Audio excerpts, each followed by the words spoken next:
আসসালামু আলাইকুম সকলকে। আশা করি সকলে ভালো আছেন।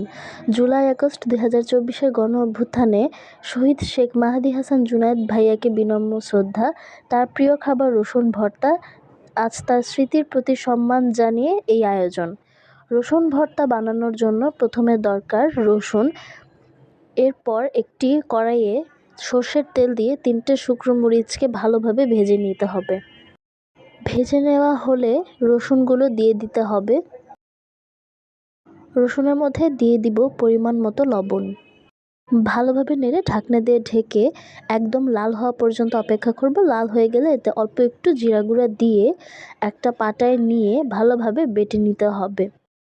2 থেকে 3 বার ভালো করে বেটে নিলেই তৈরি হয়ে যাবে রসুন ভর্তা।